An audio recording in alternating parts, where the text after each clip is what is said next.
one thing that worked for us is that, for one, we've been around for a while.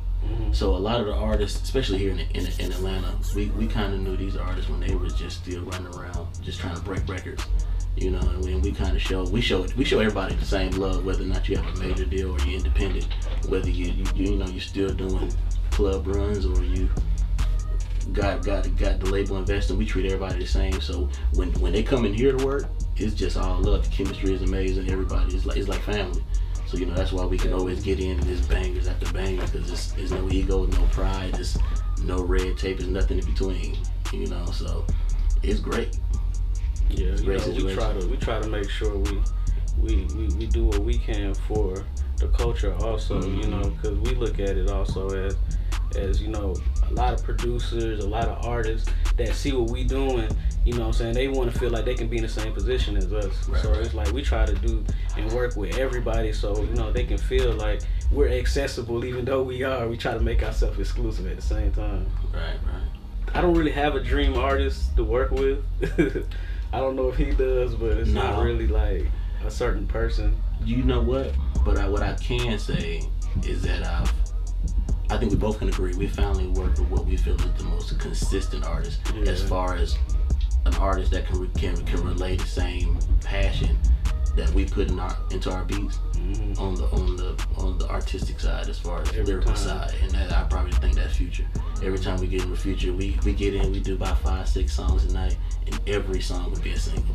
Every song, like that was a dream in itself right there, and it's just rewarding to hear that type of artist that can go in that way in your beats, you know. We got with Future like around the Dirty Sprite era. Right before he put out Dirty Sprite, actually. Yeah. I think it was like a few weeks before, Dirty Sprite, the first Dirty Sprite. He just had racks, and we hit him. We got his number from.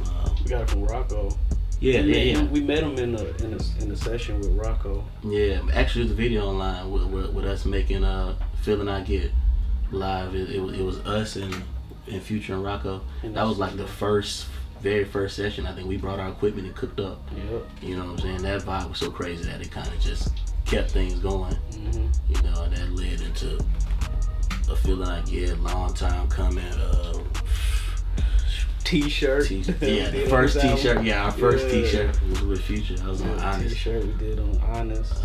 When people ask what type of producers we are, because like, remember I said earlier, we were big on learning the background and just learning what you need to do as far as business goes. So when people ask us what type of producers we are, we know what type of producers we are. Like, we're the type of producers where we know what it needs to sound like, and we get it to where it can sound like that. Like, we have a vision of what we need it to be, and then we do that. Like, if we need to get on the keyboard and, you know what I'm saying, and play some trumpets or play some strings, but have them sounding like a symphony, like, we just have to do it and record over and come back and, you know what I'm saying, redo it again. But that's just the process. Like, and with us being a duo, of course, we learned early, you know, not to be greedy. So that helped us, for one, being like, you know what, if the sound we got, if we need to bring in a guitarist, if we need to bring in a keyboardist, somebody to play drums, that's what we just got to do, and we're just going to break it up accordingly. You know what I'm saying? Like,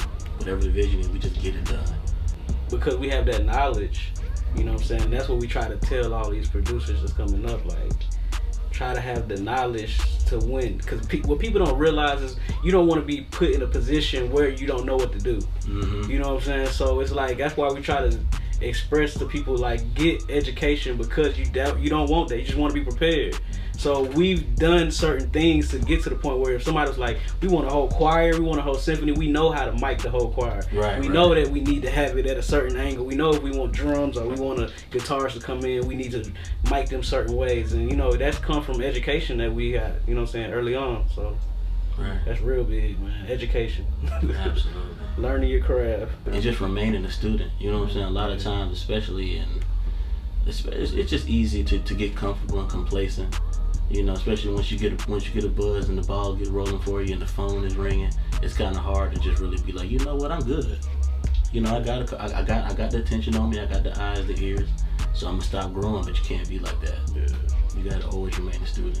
Oh, every day is a struggle, but at the end of the day, everything that happens to us, every record, that's pretty much the motivation for us. You know what I'm saying? Like, when we got T-shirt with Migos, it was more motivation.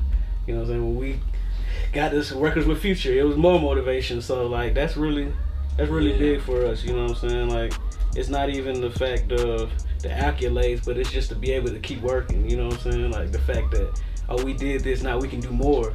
That's big for us. Though that's a new wave that you may not have been aware of.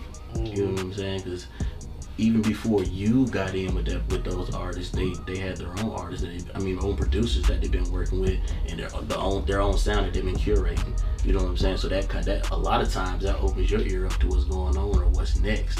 In the way artists are just transcending now so fast, like you want to be attached to what's going on the minute you can, you know. Or at least have them people can put you in with that same vision that they see with that artist. That's really big out here right now.